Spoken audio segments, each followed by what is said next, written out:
currently we have only city schools. We have 111 schools.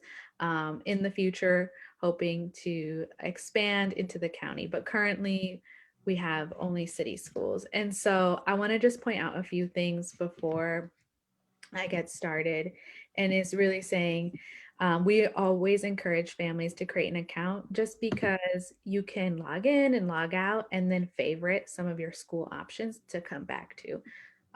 So that is super important. I'm going to go ahead and show you this our school search tool.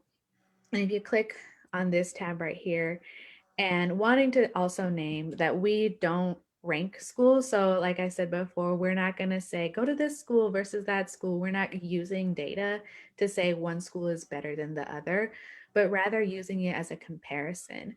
And so each family gets to decide what data they're going to weigh more than others, what they're going to definitely look into, what's going to be a rule breaker for them, but wanting to be transparent and making this data accessible so that all families can understand and take that into consideration. So our yellow icon here means average or unpar, and you can compare the schools on our website with the city average or the state. So that's something that families, depending on what you're looking for, you can decide that for your family. And you can ultimately filter through various ways. So sometimes we want to be close to a certain address, whether that be our home address or maybe that's grandma's address because grandma picks up our kid from school. Things like that matter. And so wanting to make sure that those are options when filtering through schools, as well as transportation, whether or not it's a uniform. So thinking through how for some kids having a uniform is super easy and just great because you don't have to worry about it. But for some kids, they don't like it and maybe it's just a deal breaker for them. And so you can filter through that way. So I wanted to go ahead and kind of do a mock search. So I'm going to go ahead and say that I'm looking for a second grade placement. And you can use the filters to determine the priorities that you have to narrow that down. So as you can see here, we have 68 options. So imagine going through 68 schools and trying to figure that out. That's very daunting.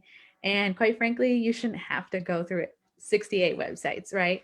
So you can use the filters to kind of narrow that down. And so we are able to distinguish between what type of school it is, whether you want a neighborhood public school, whether you want a charter school, magnet choice, which is within SLPS, or maybe you're looking at the private independent schools. So you can filter that out. In this case, I'm going to say that it doesn't really matter to me. I'm just going to go ahead and other things matter to my family more, such as I need there to be after school care and programs. Maybe because I want my kid to do clubs, or maybe because none of us get off of work until that time, and it's important for us to have that service. Such same with transportation. So some schools offer transportation and some don't.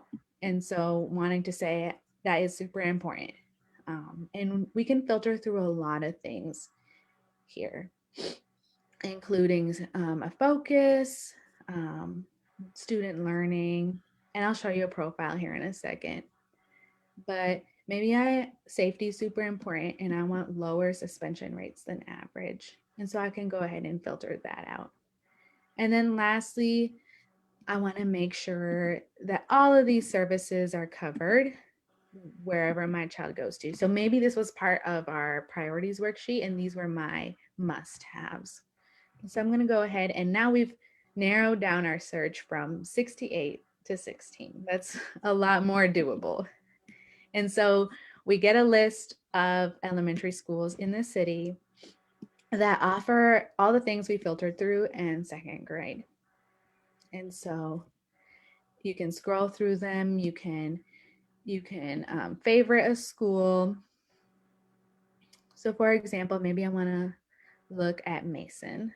And so I can see here that it is pre-K actually through sixth grade. And a school profile gives you several pieces of information. This is telling us that it is in the public school district. And at the top, we have COVID information. If you're switching schools now, that might be important to look at.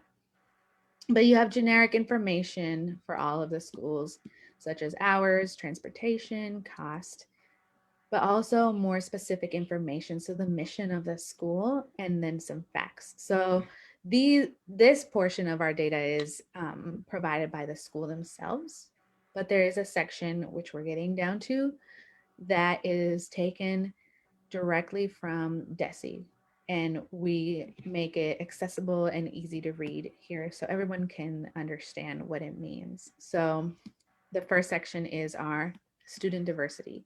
That might be really important to some families.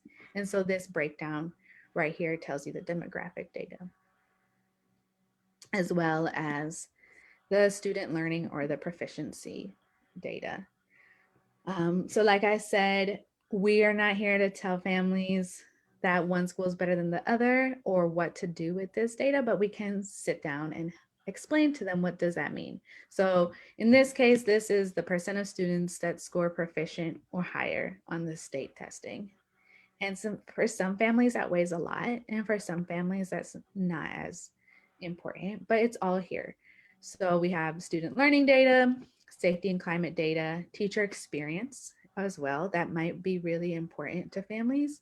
And especially if the student per teacher ratio is important to you, this information is here. As well as, again, more school provided information, as well as enrollment information. So that is kind of the broad overview of what each school profile provides and how we use our school search tool. But I did, like you said, I did want to point out that we have a resource tab and that all of our toolkits, for example, in visiting schools, are in English and Spanish, and you can download them, print them out, use them. And the last thing I wanted to say was you don't have to do this by yourself. So all of that information is overwhelming sometimes, especially if you're just new to St. Louis and trying to figure everything out. What does charter? What is the difference between charter and public and magnet? Like, it's a lot. Everyone has their own enrollment timeline and application deadlines and all of that kind of stuff. So wanting to say too that if you go on our calendar tab, you can schedule an appointment for free with our navigators.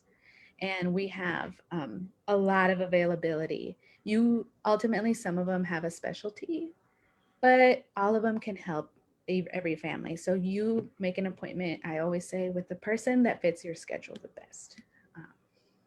So all of that is on our website. Everything that we offer is free. And yeah, that's pretty much it. We have daytime, evening, and weekend hours to accommodate everybody's schedule.